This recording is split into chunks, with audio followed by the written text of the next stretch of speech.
Ici Radio Meuron, la voix des îles. Et oui, il est vrai que la Polynésie a bien voulu être le siège de cette grande organisation destinée à donner à la puissance française le caractère de la dissuasion qui doit à tous, dans un monde dangereux, nous assurer la paix. C'est vrai. Il y a d'ailleurs, si j'ose dire, une compensation. Le développement qui accompagne cette organisation du centre est éclatant. Ce qui doit suivre ne le sera pas moins.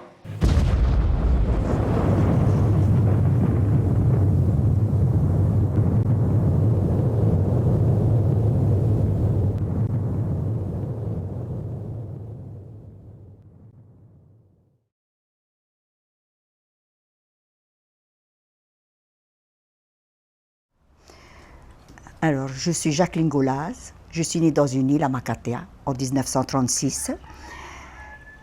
Et puis, j'ai grandi à Tahiti. Je suis allée à l'école centrale. Et ensuite, j'ai choisi comme métier institutrice. Et c'est de cette façon que je me suis trouvée, à cause de ça que je me suis trouvée au Gambier, à partir de 1962. Nous avions fait 1 mois et demi de voyage sur une goélette. Et un matin, le capitaine m'appelle, il me dit « Jacqueline, viens voir où tu vas travailler, enseigner. » Je regarde, je vois une pointe, une petite pointe. Il me dit « c'est là que tu vas enseigner. » Au bout d'1 mois et demi de voyage, je dis, mais c'est pas plat. Il me dit, mais non, c'est une île. Et je lui ai dit, mais vous n'êtes pas trompé d'île, nous ne sommes pas à Honolulu, là. Il me dit, mais non, c'est les Gambiers, là. Bon, alors ça fait que le bateau s'est approché du quai 2-3 heures après. Et je suis arrivée au Gambier. Sur le wharf, il y avait plein de gens, une foule immense, des enfants, et le père Daniel au milieu de tout ça. J'ai été reçue par cette foule-là. Et ils attendaient l'institutrice qui allait arriver, qu'ils n'avaient pas d'enseignant depuis déjà plusieurs années. Et voilà, j'ai enseigné pendant en 62, 63. À partir de fin 63, j'ai vu des gens arriver. Des personnalités de France, une grosse quantité de personnes qui sont arrivées. Même je crois qu'il y avait Mesmer, toute la clique de personnes. Il y avait pas mal de ministres, mais pour moi c'est tellement loin. Je sais que j'ai été présentée à toutes ces personnes-là, le curé et moi, on était les personnalités. Et voilà. On ne savait pas pourquoi ils venaient nous voir. On voyait des grands bateaux arriver dans la rade de Rikitea, des grands bateaux qui arrivaient par le sud, par la terre de feu. Les commandants étaient contents de voir des enfants au bout d'1 mois, 1 mois et demi, 2 mois de voyage. Et voilà comment ça s'est fait, la première arrivée des militaires dans le Pacifique par le sud. Nous étions les premiers à les recevoir. Ils se sont installés à Taku toute l'année de 63, je crois, fin 63, début 64. Ils se sont installés à Taku. Il y a eu un grand changement. Toute la population a été perturbée quand même. On était gâtés. Ça, je ne peux pas vous dire. On avait cinéma tous les soirs, le cinéma en plein air. J'avais du mal d'ailleurs à avoir les élèves bien éveillés le lendemain. Et pourtant, j'étais très sévère à l'école pour mes élèves, pour mes enfants. Et on était gâtés. Et puis les filles avaient les militaires, comme elles voulaient, et nous, on était sollicités. Je crois que j'étais restée la seule, au Gambier. Je crois que l'infirmier était parti en fin au début 64, l'infirmier était parti, M. Bruno Schmidt, je crois, l'infirmier tahitien, il était parti et on nous a remplacés par un jeune appelé, M. Durand, Michel, je crois, un militaire. Et ensuite, les gens de la météo tahitien ont été remplacés par des militaires aussi. Et ça fait que je me retrouvais toute seule, plus ou moins, avec le curé et tous les militaires et la population. Mais on ne se rendait pas compte qu'il y avait quoi que ce soit, on ne se rendait pas compte. On savait qu'il y avait du monde qui arrivait. Et beaucoup de personnalités arrivaient en hydravion. C'était l'hydravion qui se posait à Takou. Et même une fois, comme c'était en 64, et ils m'ont proposé de partir à Tahiti par l'hydravion. Ça fait que je suis partie, avec le curé d'ailleurs, je parle beaucoup du curé parce qu'on était les seuls notables plus ou moins sur l'île. Je ne sais pas si le gars de l'agriculture était là, je ne sais pas, je ne me rappelle pas. Mais je sais que le curé et moi, nous étions les deux notables, on était très sollicités. Et on nous a fait partir sur Papeete, en hydravion jusqu'à Moruroa. Et je sais qu'à Moruroa, j'avais un bébé que je venais d'accoucher, qui s'appelait Jean-Pascal. C'était le premier bébé qui mettait les pieds sur Moruroa. Et moi, j'étais la première femme. Il n'y avait que des militaires qui étaient sur cette île-là. Et c'est comme ça que je suis partie sur Papeete. On m'avait offert ce voyage. J'avais revu ma maman 3 ans après, ma famille au bout de 3 ans. Et pendant ces 3 ans, on était sans bateau, sauf les militaires qui nous ravitaillaient, en tout. En revenant de Tahiti, je ne suis restée que quelques semaines ici parce qu'il fallait que je regagne les Gambiers. C'était la rentrée.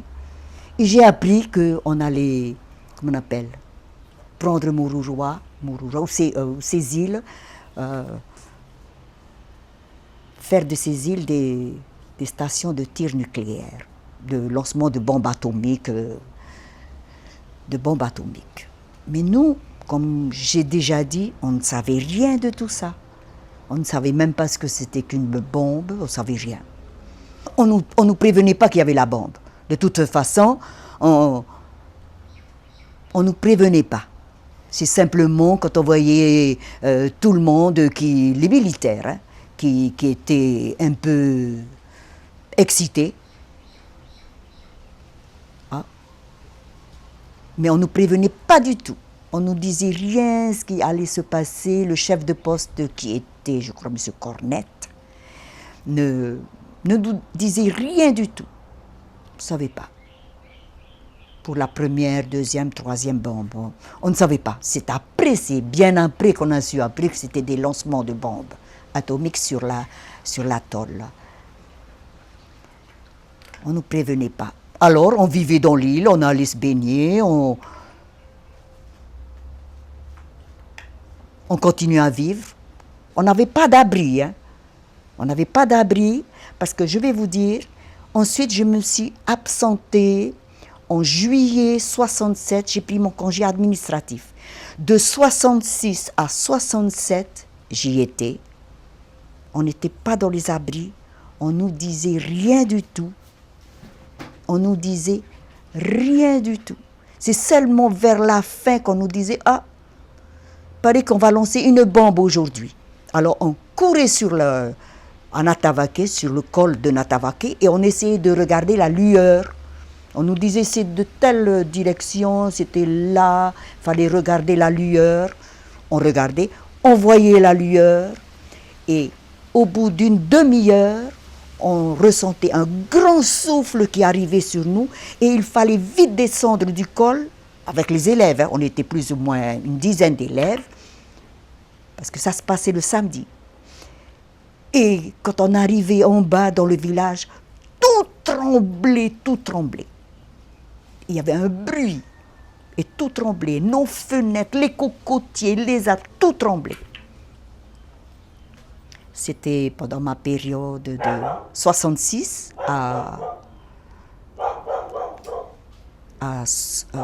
de 66 à juillet 67. On était dehors, on vivait avec eux, On avait le cinéma tous les soirs. On ne pensait pas du tout à ça. Mais il fut un moment où il y a quelqu'un qui est venu à la porte et qui m'a dit, très tard dans la nuit, écoute, il s'est passé quelque chose. Et ne buvez pas d'eau, ne buvez pas l'eau, ne mangez pas de tomates, ni de salade, ni de légumes. Alors comme j'ai répondu, et je me rappelle encore, j'ai dit, mais qu'est-ce que vous voulez qu'on mange alors? On n'a que ça sur l'île. On est obligé de boire l'eau de la citerne, l'eau qu'on a.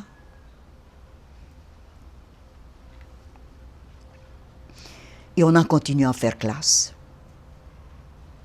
Et c'est comme ça que je me suis rendu compte, qu'on s'était rendu compte qu'il y avait des enfants qui étaient malades.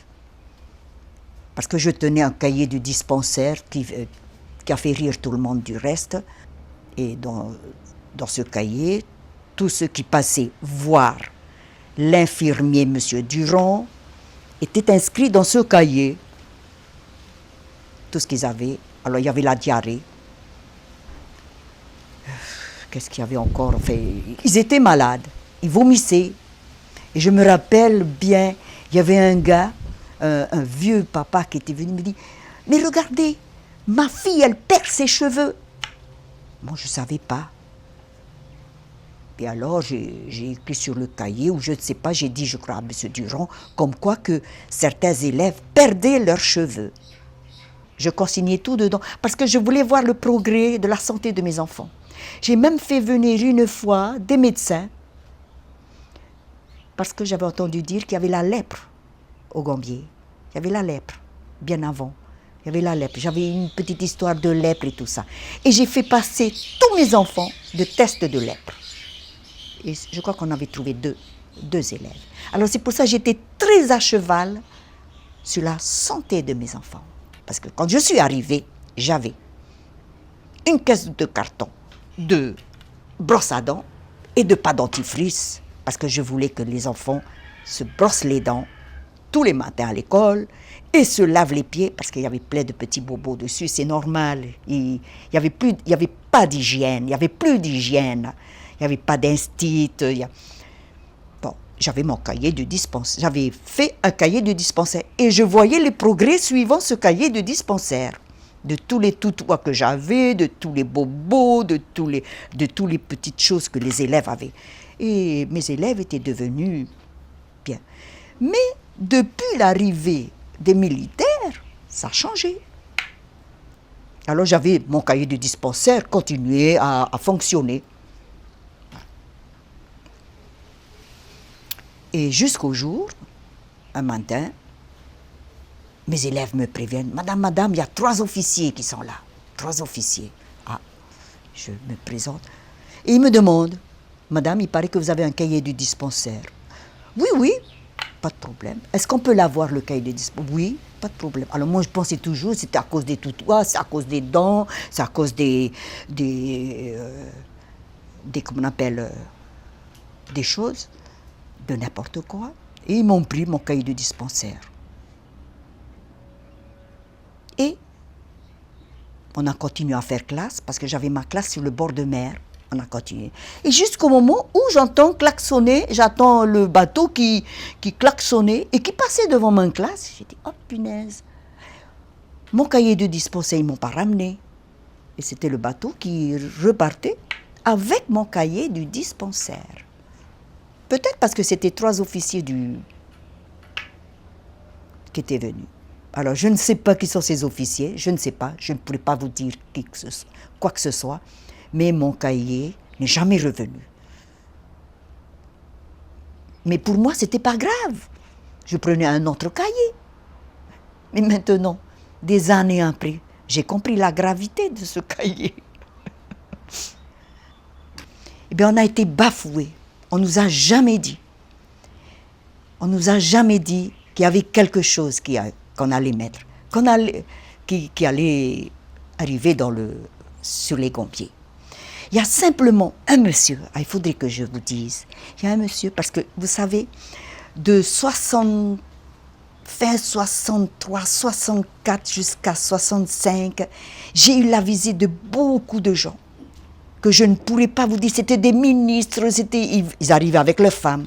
Et il y avait un monsieur qui se nommait Francis Perrin, avec qui j'ai dîné. Et puis il m'a fait savoir, un monsieur que je ne savais pas qui était, et il m'a dit, vous savez madame, au fait, juste mon vrai dada, je suis botaniste. Est-ce que vous pouvez m'envoyer sur une de vos montagnes là, demain matin, très tôt, que je puisse aller voir les fleurs sauvages, les fleurs sauvages des Gompiers. Je dis, il n'y a pas de problème, on va monter au col, je ne vais pas vous emmener tout à fait de l'autre côté sur Mokoto parce que c'est assez loin, je vais vous emmener là au col de Natavake. Et nous sommes allés, 4h, 5h, il était là. On est parti, on a marché. Il a cueilli des fleurs. Et puis c'est là qu'il m'a dit, vous savez Madame Golaz, vous avez un très très beau pays. Mais c'est dommage qu'on va vous mettre des choses qui ne sont pas bien dans votre pays. C'est dommage. Vous avez un très beau pays. Et on était sur le col et on regardait. On regardait de deux côtés. De l'autre côté, il y avait Natavake et de l'autre côté, il y avait l'île Aukena. On était là, on regardait. Puis il avait toutes ces fleurs dans... Il m'a dit, c'est dommage qu'on vous mette cette chose-là. C'est pour ça que j'ai dit la dernière fois, cette chose-là, qui n'est pas bien pour votre pays. Vous avez un très très beau pays. Et je crois que il disait ça avec un peu de peine quand même. Et j'ai appris par la suite que c'était pas n'importe qui. C'était celui qui a fait le nucléaire, je crois. C'était un grand ingénieur du nucléaire.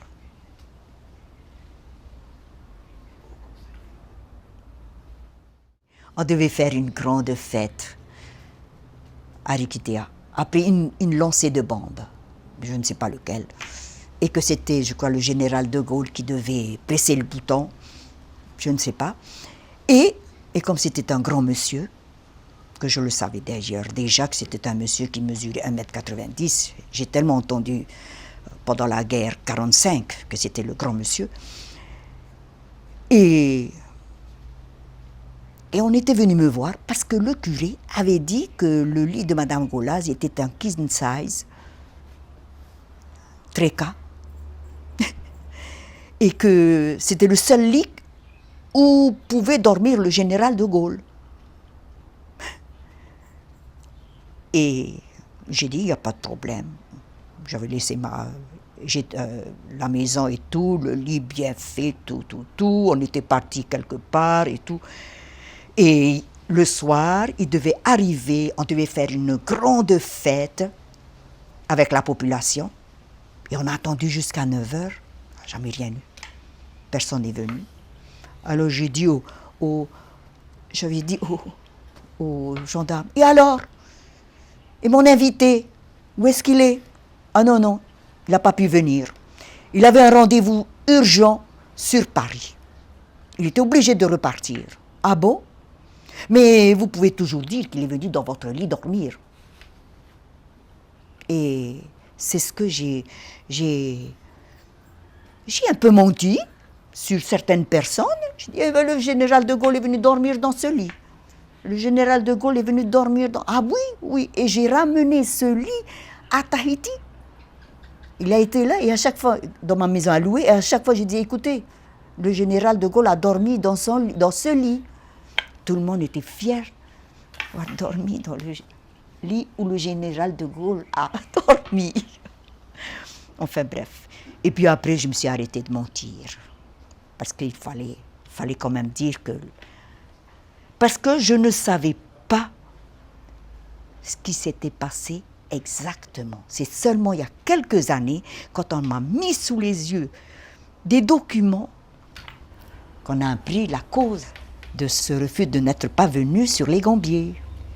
Parce que paraîtrait-il que le nuage, le bouton qu'il avait pressé, Le nuage se dirigeait sur les Gambiers, là où il devait y aller dormir. Alors c'est pour ça, je pense qu'il n'a pas voulu venir. Alors on était les seuls à dormir sous le nuage. Tout le peuple des Montgariviens, on a été leurrés, on a été bafoués, on nous a menti. On était gâtés. Nous étions gâtés par les militaires. Il y avait des matchs de foot avec les militaires contre les Montgariviens. Tout ça, on nous mettait dans une ambiance de vie formidable par rapport à ce qu'on avait connu bien avant leur arrivée. Bien avant leur arrivée, c'était la monotonie, c'était des petits passe-temps qu'on faisait, la pêche et tout. Mais là, quand ils sont arrivés, c'était vraiment tout autre que ce qu'on avait connu. J'ai été malade? Pas du tout, pas du tout. J'ai jamais eu l'idée que c'était les tirs nucléaires, le chose. Mais vraiment, je crois que toute la population aussi, hein, ils étaient plus ou moins malades. Je suis restée 1 an en France. J'ai été soignée au Val-de-Grâce, plus ou moins. J'ai été suivie parce que j'ai été très malade en France en arrivant par mon congé administratif. Et j'ai été retenue en France jusqu'en 68. En France, au Val-de-Grâce. J'ai été envoyée dans une clinique. Alors, je ne me rappelle plus du tout le nom de la clinique. J'habitais à Paris. Et tout de suite, quand j'ai donné d'où je venais, ce que je faisais et tout, ils n'ont pas cherché quoi que ce soit. Allez, au Val-de-Grâce chez les militaires. Au Val-de-Grâce. Je ne connaissais pas aussi. Et alors, au Val-de-Grâce, je ne me rappelle pas, mais je sais que je passais, j'étais j'avais pas mal de visites. Je suis restée au moins 1 mois. Et ensuite, c'était pendant la période 68. Paris était en flammes. Paris bougeait. Et les hôpitaux étaient enfumés. Tout Paris était enfumé. C'était en 68. Tout le monde avait peur. Et en France, j'ai reçu un coup de fil de ma maman qui me disait qu'il fallait vite revenir parce que mon fils, Jean-Pascal, que j'avais donné à des Montgariviens qu'il avait adoptés plus ou moins, les Goudines, à Riquitéa, avait quelque chose à l'œil, avait l'œil blanc. Et qu'on l'avait évacué sanitaire sur Papeete. Et c'est comme ça que je suis revenue sur Papeete. Et ensuite, j'ai pris mon fils, je suis allée à Miami. On lui a fait passer des visites. On m'a dit, c'est une cataracte. Non, cataracte. Oh là là, c'est tellement là. Congénitale. Cataracte congénitale. J'ai dit, ah bon? Ah, je crois qu'il faut enlever l'œil. Ah, j'ai dit, ah non. Non, je regrette.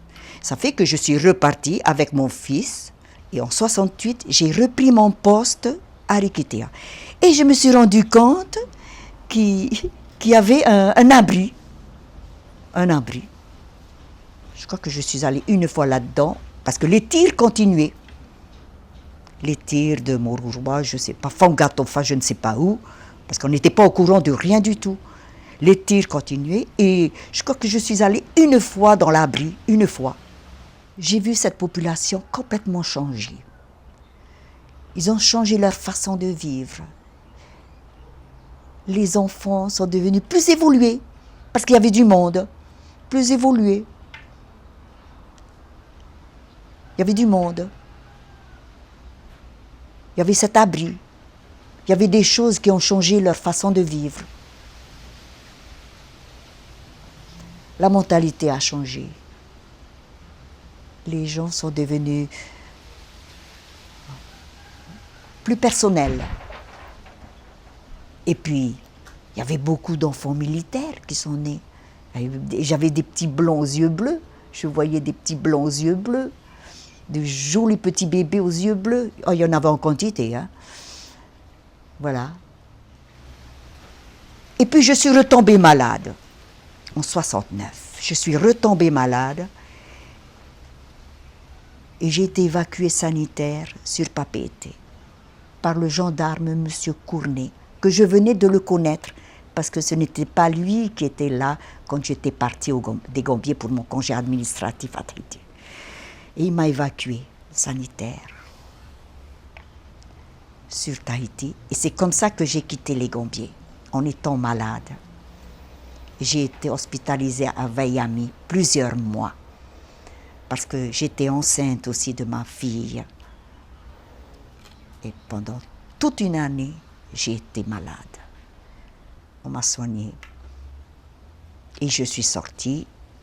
J'ai accouché ma fille dans des conditions lamentables.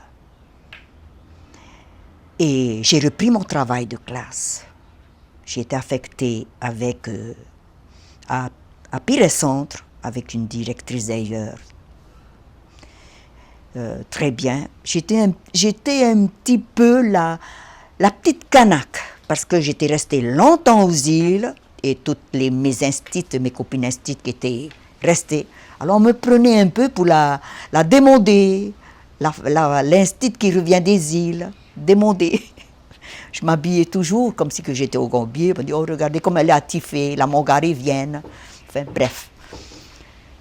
Et de temps en temps, je tombais malade. Mais jamais, jamais, j'ai pensé que c'était toujours ça. Jamais. J'ai fait envoyer mon fils, Jean-Pascal, à l'âge de 7 ans, en 70, en Nouvelle-Zélande faire opérer.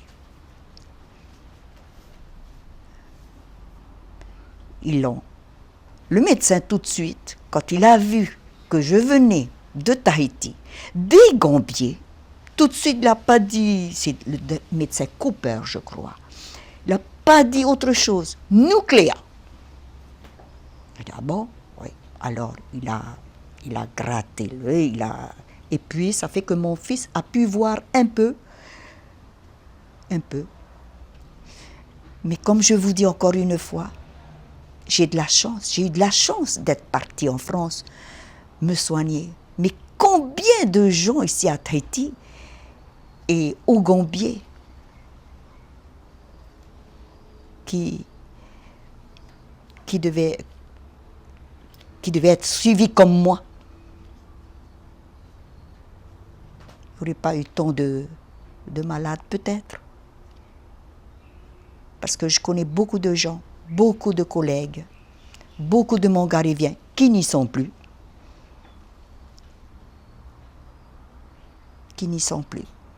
De toute façon, les vieux, il n'y en a plus au Gambier. Les jeunes, c'est à partir de 60 ans. Les plus vieux, 60 ans. Mais il n'y a plus de vieux. Dans le temps, on avait des vieux Mongariviens. Quand je suis arrivée, il y avait des vieux Mongariviens qui avaient 80 ans, 90 ans. Il y avait une même qui était morte à 105 ans. Une qui était morte à 105 ans. Que j'étais à 100 ans. Elle avait 105 ans. Il n'y avait pas encore. Ouais. Il y avait beaucoup de vieux. Mais maintenant, c'est fini. Et voilà. Et voilà.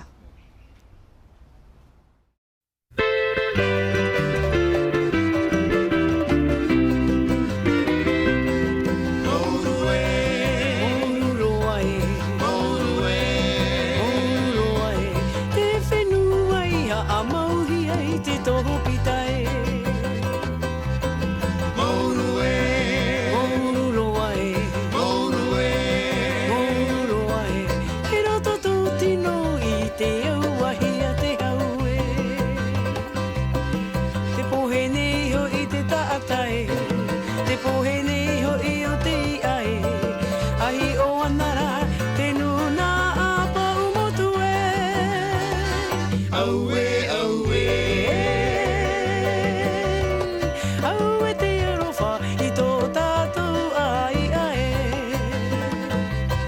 tiempo en